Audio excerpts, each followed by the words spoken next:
morning, Colonel. Morning, Major Salt. I took the liberty of bringing in the Mataba samples myself, sir. Yes, they've got nice PPE. It's not properly inflated for these suits. They're not what we wore in the lab, but for a lab handling this kind of organism, they're wearing the right kind of gear, but it doesn't look like it's properly inflated. Is it more like the Michelin Man? Yes, more like the Michelin Man, yeah. My name's Dr. Steve Cummings. I work at AttoDiagnostics and I do lots of scientific things. I do pharmacogenomics, I do some genotyping for lifestyle, I do some viral testing, even do some relationship testing. Depends what I'm needed to do at that particular time. Right, we do a lot of SNP genotyping for things like lifestyle, diet. It's basically looking at which forms of particular genes individuals may have and using that to assess maybe what exercise regimes may be best for them, what diets may be best for them, what their capabilities may be in terms of athletic performance, a whole variety of things. I heard that 99% of Olympic sprinters have a variation of the ACTN3 gene. Is that a correct statement? I believe that is correct. I don't think it necessarily means that if you haven't got that, you'll never be an Olympic sprinter, but certainly there does seem to be a bit of a correlation there. In our laboratory, we have a variety of exciting equipment. We've got everything ranging from real-time PCR machines to next-gen sequencers. We've got serology machines to do antibody work. We've got large-scale genotyping, SNP scanning machines. We've got basically everything you could need. During COVID, we were performing a lot of PCR tests, anything up to 20,000 a day. It was quite intense. It was very challenging, but obviously we were doing a good thing for the country and for a lot of individuals. Contagion is a film about the progress of a pandemic, something that I think we all know a lot more about from the last few years. This clip is going to tell us about the R0 value. The average person touches their face 2,000 or 3,000 times a day. 2,000 or 3,000 times a day? 3 to 5 times every waking minute. In between, we're touching doorknobs, water fountains, elevator buttons, and each other. Those things become phone. Yeah, this is accurate. This is basically a very good explanation of R0 about fomites, which are surfaces that may harbour viruses that can then be transmitted. Yeah, it's really well thought out and really well written. To keep surfaces clean in the laboratory, you've got to keep the laboratory very clean by disinfecting surfaces on a regular basis. You've got to wear appropriate personal protective equipment, and you've got to adhere to good laboratory practices. For every person who gets sick, how many other people are they likely to infect? So, for seasonal flu, that's usually about 1. Smallpox, on the other hand, it's over 3. Now, before we had a vaccine, polio spread at a rate between 4 and 6. Now, yeah, let's pause it there. Really nice explanation. Yeah, it's very well written. What was the R0 or R0 for COVID? With some of the more aggressive strains that came along, I think it got quite high. I seem to remember it was around 3 or 4 maybe at some times, which is quite high. Now we're going to talk about sequencing the virus. We've sequenced the virus and determined its origin, and we've modeled the way it enters the cells of the lung and the brain. And the virus contains both bat and pig sequences. And in the bottom right, you can see the dark green is pig and the light green is bat. And here you can see the crossover event. Pause it there. Yeah, this is actually quite well written again, and it's also eerily similar to what actually happened with COVID, or what is thought to have happened with COVID, with crossover events between species, viruses moving between species. It's really quite well done. So what does that actually mean, the crossover in genetics of species? It's when the virus moves from one host to another host. For example, I think in this case it was pigs maybe. I seem to remember, bats, yeah, and similar thing is thought to have happened with the SARS-CoV-2 coronavirus. Maybe crossed over from bats, pangolins, who knows? Pit bat, and pig bat. And here is a model of the virus and how it attaches to its host. The blue is virus, and the gold is human, and the red is the viral attachment protein, and the green is its receptor in the human cells. Pause that there. Yes, anyway. We probably all remember during COVID, people talking about spike proteins and things like that, and how the virus gains access to the cells. Yeah, this is quite accurate. I mean, obviously Hollywooded up a bit, but quite accurate, and it's obviously been done with a thought to authenticity. Does it look like that? Yeah, certainly the way the proteins are being visualized. Yeah, it's fairly accurate. I would rate it for authenticity. I would say it's at least an 8.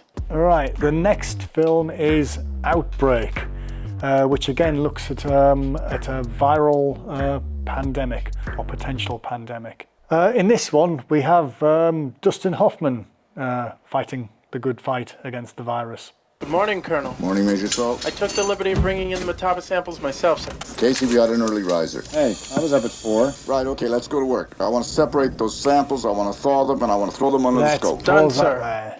Yes, they've got nice PPE. I think the film's quite old, probably 90s.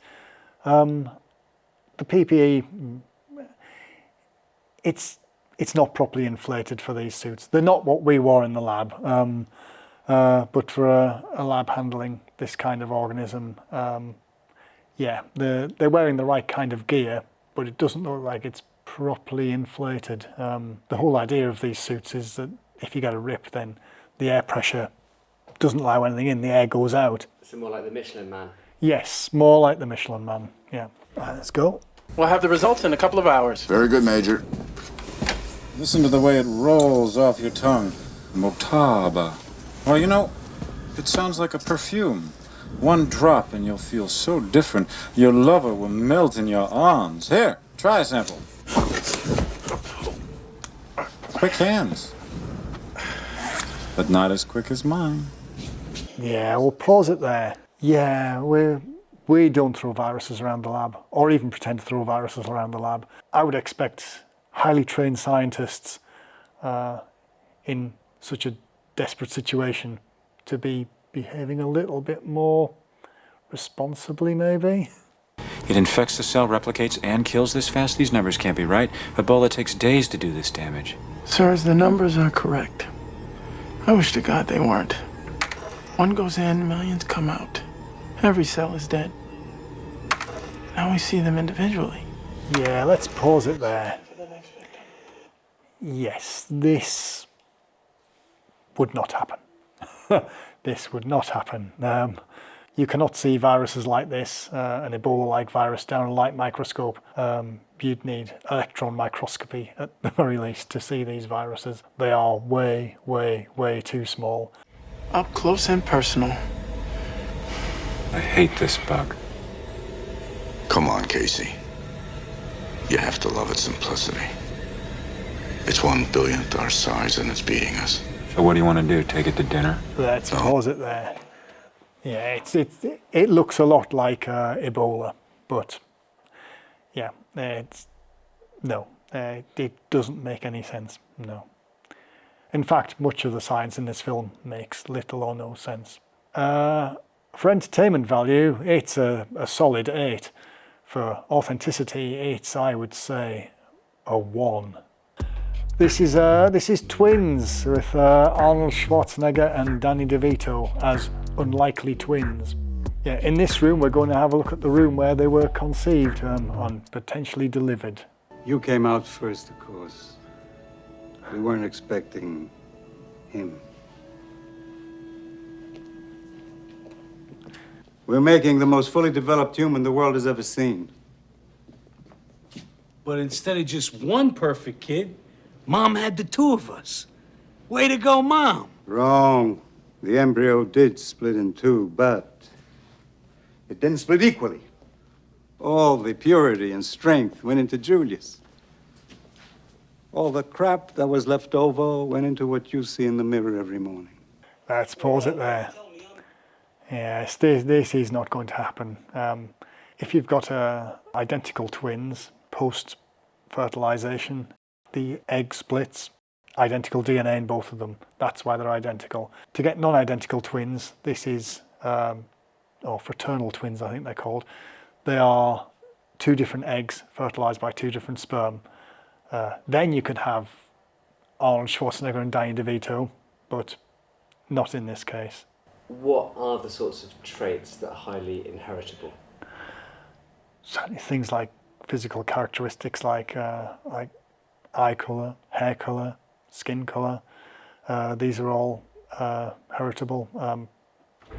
Things like your muscle composition, the way you process things, your metabolic pathways, these are all influenced by your genetics. How real is twins? Twins is not real at all. It's clearly done for the comedy value and not for any kind of scientific value. It's a 0. Silence of the Lambs, classic thriller. Everyone loves Hannibal Lecter. Everyone loves Hannibal Lecter. He's an icon. I think we're about to watch a clip of the identification of the moth pupa. Spingid Ceratomia, maybe. Boy, he's a big sucker. Okay, let's check morphology.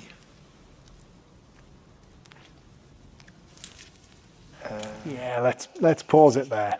Yeah, this is really nicely done. I'm no forensic entomologist. I have a friend who is a forensic entomologist. You could definitely identify the species of moth here. This was, in case anyone's not seen the film, this was found in the throat of a victim, and they use the moth pupa to identify potential suspects. What's a pupa? The pupa is the cocoon that the moth develops into. Goes from its caterpillar phase into its moth phase. Gotcha. What do you got, Rudin? Agent Starling, meet Mr. Acherontius Styx. Yeah, let's pause it there. Death's head hawk moth, yes. Given that I'm not a forensic entomologist, or in fact an entomologist of any kind, yeah, it's quite nicely done. I'm pretty sure that the lab is a little bit jazzed up from from what it might really be. It's quite gothic looking, in keeping with a lot of the film, but yeah, it's nicely done. Certainly, especially in America, a lot of crimes have been solved by comparing crime scene DNA with DNA in available public databases to find things like familial matches, and this has been done many times. And probably most famously, the Golden State Killer. I think a notorious serial killer who was caught many years after his crime stopped. I think it turned out to be a police officer, and yeah, his DNA was matched through a sort of a publicly available DNA database. So he actually had done the test, or one of his family members? I think one of his family members had done the test. I think, and they were able to say, this person looks like they're related to our prime suspect in these murders. I think when the murders were committed, DNA technology was not readily available, certainly not to the stage it is now. How authentic is this clip? I would give it probably a 7 in terms of factually it's quite accurate. In terms of the actual lab itself, maybe not so accurate, but very well done anyway. Let's do that fun anecdote about how you had to prepare a DNA report for a film. Yes. Yeah, we have had to provide props for films before, and I had to provide a DNA test report for a film in which you can clearly see my signature at the bottom of the test report as well. I've paused it on many occasions at dinner parties. Dinner parties?